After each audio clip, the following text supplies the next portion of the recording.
Hey guys, this is Kevin and Aisha Shelton with the Marriage and Real Estate Podcast, where we navigate partnership, prosperity, and parenthood.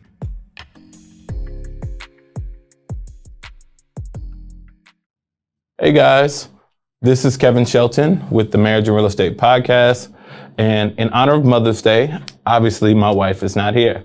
So this week we wanted to take the opportunity to answer some of the top questions that are floating out there in the investor world for all the newbie investors who want to get started in real estate or want to grow their business in real estate.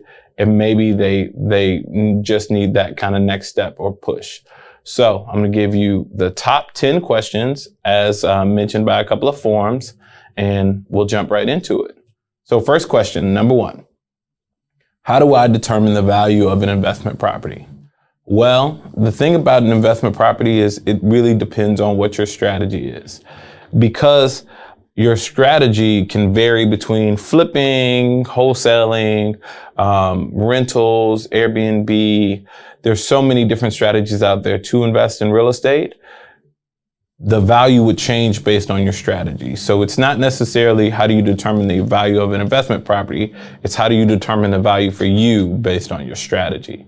And the best way to do that is to really know your numbers and what you need to make a property work, and then find a property that fits that criteria. And then the value will just be based on the ARV of that property with your particular strategy in mind. So jumping into number two. What is the best real estate investment strategy for me?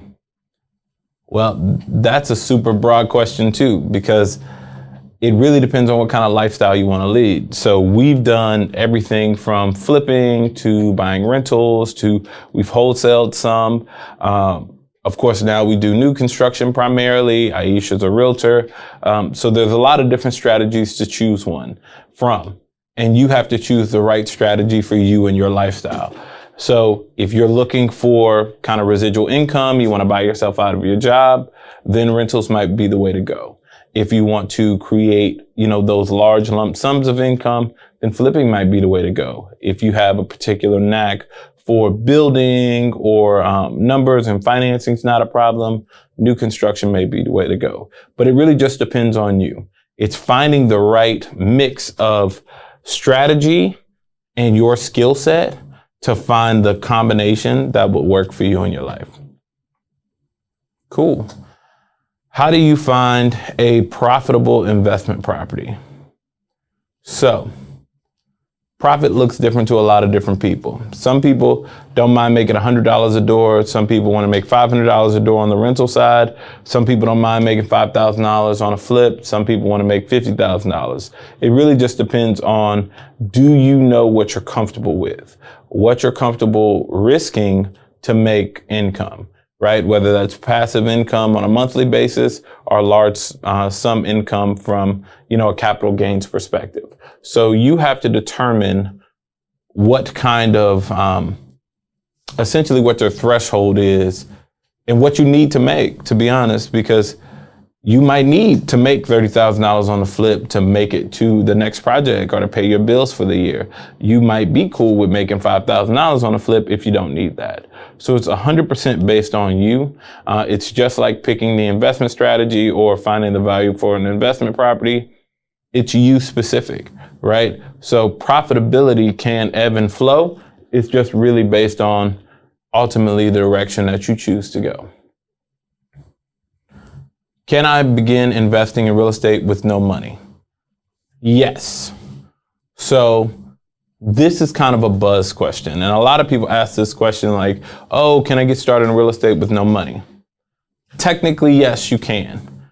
Real estate is super expensive, but it doesn't necessarily have to come from you. A good friend of mine, Chris Senegal, he always says you need one of three things. You either need the experience, the capital, or the kind of sweat equity, right? So the hard part about that is those who don't have the skills for the sweat equity piece are gonna need to lean heavily on the other two, right? So if you want to start investing in real estate, the best thing that you can do, or if you want to start investing in real estate with no money, the best thing you can do is educate yourself, because the more skills you have, the more valuable you are to somebody who does have the money.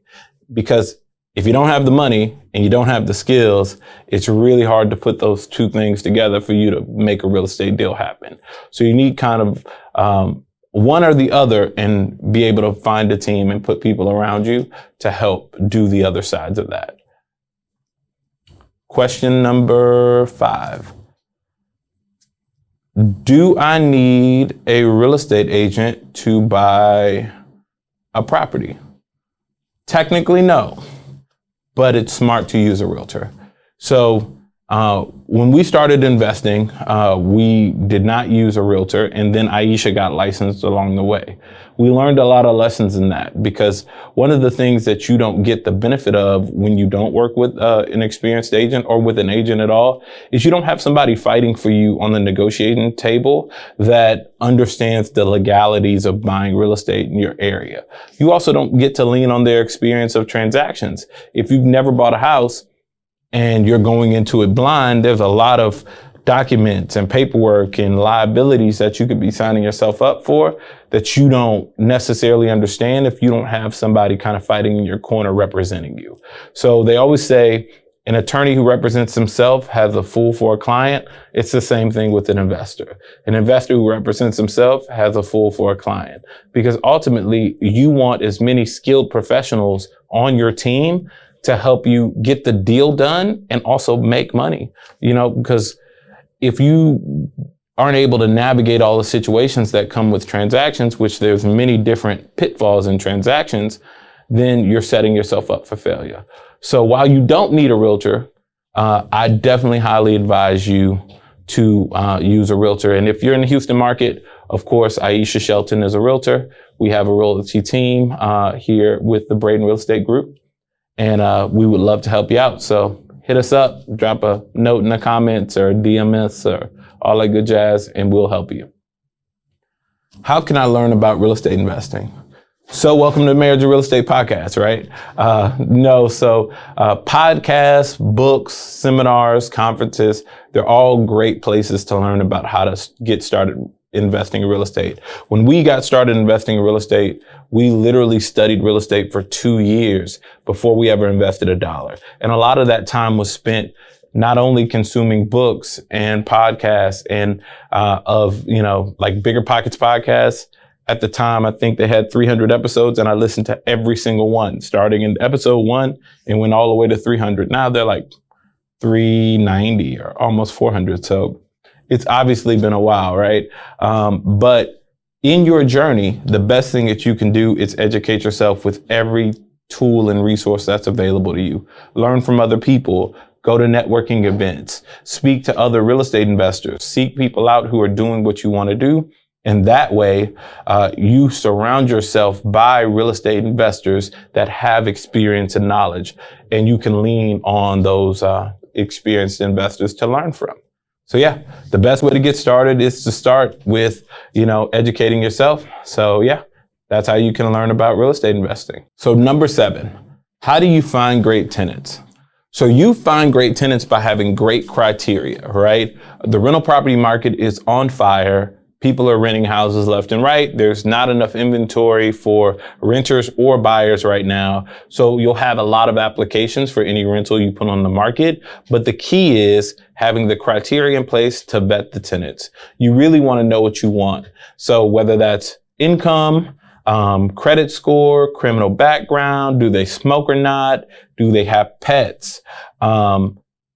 What brings them to the area? You want to have all that information so that you can make the best decision for who's the best tenant for your property. Now, let me give a disclaimer. Any discrimination is illegal. So you can't discriminate based on race, gender, sexual preference, family size, all that good jazz. You can't do that. But you want to make sure that you have those criteria in place to understand the type of person who would ultimately occupy your property and who you would want to occupy your property. I'll give you an example of our criteria. So we look for non-smokers because we have smoke-free properties. We want you to make at least 3 times the income, right? Your income needs to be 3 times the rent. Also, you need to have a credit score of at least 600. No criminal history, right? So no assault cases, misdemeanors, felonies, things like that. We also want you to be able to pass a background check, right? And that goes with the criminal history. What are some of the other criteria that I may be missing? I think that might be pretty much it. And generally, we kind of go through a new tenant orientation to make sure that they like us, we like them, and they're a good fit. Do they have pets or not? So do you accept pets in your property? We don't accept pets in our property. And the reason why is pets can destroy properties. So you want to make sure if you are accepting tenants with pets that you're comfortable with that, or that your house is built for that. I think that's about it. Number 8, where should I buy? So this is an interesting question because a lot of people are chasing deals. So they're like, where are the deals? Should I buy over here? Should I buy over there? And honestly, it's based on, are you educated in that particular market, right? A real estate investment is only good as the investor who's investing in it. So some people can buy deals in markets that other people wouldn't buy because they can make it work. Some people can't. So that question is based on you, your experience, and your preferences, right? In Houston's an extremely varying market. It's extremely large. So you can have properties that may be an hour away from each other and still be within the city of Houston. But for us, we base everything on convenience, right? So we want all of our rental properties to be centralized around a specific area of town in case anything goes wrong or anybody needs to check on the property. Our same landscaping guy can maintain all the homes, things like that. But that's specific to us. Some people invest in all over the city in some of the submarkets, and it works perfectly fine for them. That's really just based on you. So, number 9. Should I invest out of state? So this is a question that a lot of investors ask us all the time because they may be coming from California or New York, other markets where they're not as either investor friendly or tax friendly or have the same kind of market that we do here in Houston. So literally, it's based on you and your comfortability, right? There's plenty of people who make money in other places and invest their money here in town. There's plenty of people who live here in town and invest their money in other places. It's 1,000% up to you. Is it a good strategy? Sure. I think any strategy can be a great strategy depending on the systems you put in place to make it work. And I have a good friend of mine who, he's grown his portfolio in Wichita, Kansas, and it's worked out amazing for him. But he's also from Wichita, Kansas. So while he lives here in town, his dollars, his resources, his team is in Wichita, Kansas to service his properties. So wherever you invest, you want to have a team in place to help you. You want to make sure that you put the resources in place to make your investment successful. And then number 10, big number 10, how do I get started?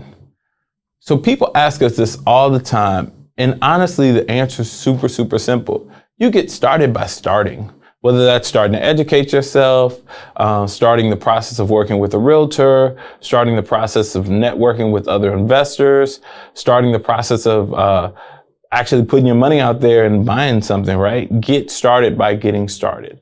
I know that sounds counterintuitive, but so many people spend years and years talking about investing in real estate and never invest a dollar. So the best way for you to get started and become an investor is for you to invest. Invest time in yourself, invest time in your education, and invest your money in real estate. That's the easiest way for you to be an investor, right? So with that being said, I think I love the conversation about questions and definitely send more in to us.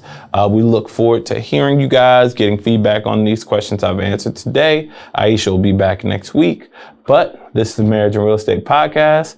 This is Kevin Shelton. I'm out.